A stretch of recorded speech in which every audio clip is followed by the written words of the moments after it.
Ah ben voilà, j'ai enfin trouvé depuis tout à l'heure. Je cherchais sur cette concentration célébrant les 35 ans de la Golf GTI quelque chose d'insolite pour vous annoncer la rubrique du même nom maintenant dans Turbo. Et ben la voilà.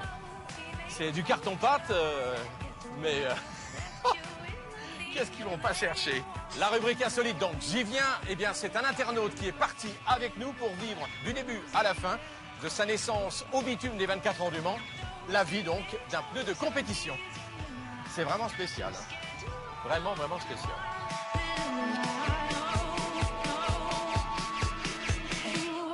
Assez fier, oui, de voir mon nom sur un pneu de compétition. C'est important, ouais. Ils sont chahutés pendant 24 heures, subissent accélération et coups de frein sur le mythique circuit du Mans. Ils roulent à plus de 300 km/h jusqu'à 4 fois par tour. Les pneus. Ce week-end, ce sont encore les acteurs incontournables de la course d'endurance la plus célèbre au monde. Mais comment est fabriqué un pneu de compétition? Quel secret cache-t-il dans sa gomme? Turbo vous invite à suivre la naissance d'un de ces champions du bitume, de la première boule de caoutchouc à l'épée pneu slick, prêt au combat. Et pour suivre à la trace un pneu d'endurance, nous avons invité Pierre-Antoine. Ce jeune Charentais a gagné notre concours sur turbo.fr. Alors avant d'assister aux 24 heures du Mans, il est venu il y a quelques jours en Angleterre, dans l'usine historique qui fournit les équipes en course. Bonjour. Jean-Félix Bazelin. Enchanté. Bienvenue à Dunlop Motorsport. Merci. Alors c'est vous le gagnant. Voilà. Bon, félicitations. Merci. On va aller voir comment ça se passe. Jean-Félix Bazelin est français et c'est le patron des lieux. Il conduit directement notre internaute dans les bureaux d'études. Première étape de la conception d'un pneu. Chaque année, on doit adapter nos pneus de course aux nouvelles règles et à notre stratégie pour le Mans. Alors, un pneu du Mans 2011, en fait, c'est le descendant du pneu du Mans 2010. Dès que la course a été terminée l'année dernière, on a récupéré toutes les données qu'on pouvait, des données sur les pneus, sur la météo, sur les conditions de course, mais aussi les données des voitures. Mais c'est ici que tout va commencer avec la conception assistée par ordinateur. Et à partir des calculs des ingénieurs, les techniciens peuvent alors préparer le mélange de gomme idéal. C'est la partie fondamentale, la plus secrète de la fabrication.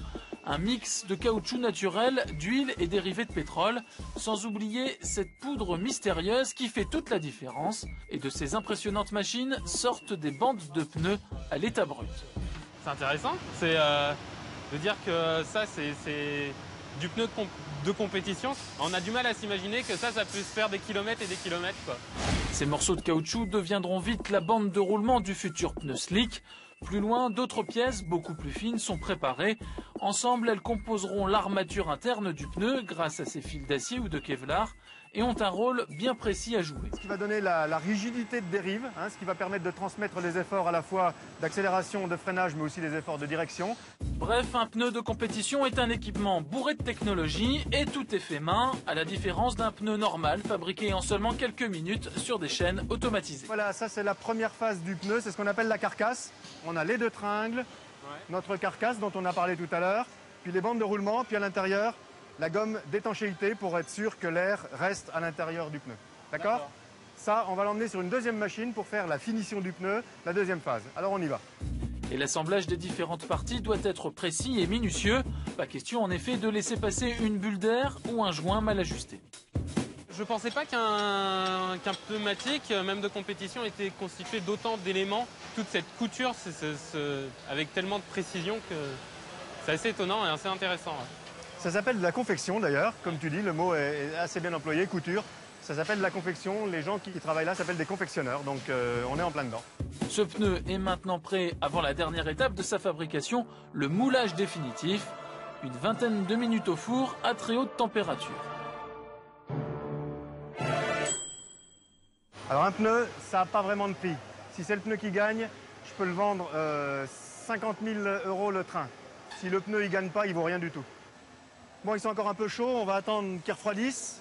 On va les emmener au magasin d'expédition. Et puis j'ai une petite surprise pour toi. Super. Bien plus qu'une surprise, c'est un véritable privilège qui attend notre gagnant. La grande classe. C'est bien toi? C'est bien moi. On va les reconnaître. Parce que tu sais, ils sont nombreux, ils sont partis 3500 là. Donc il faut qu'on puisse les retrouver. T'es sûr qu'on les retrouvera? Bah, j'espère. Okay. Maintenant on va les charger. Un pneu personnalisé, c'est magnifique. Et Pierre-Antoine charge en personne son cadeau, direction Le Mans. Pour lui, l'aventure ne fait que commencer. Et je lui souhaite bon voyage et puis prenez-en soin et donc à samedi. Bon voilà, rendez-vous au Mans alors.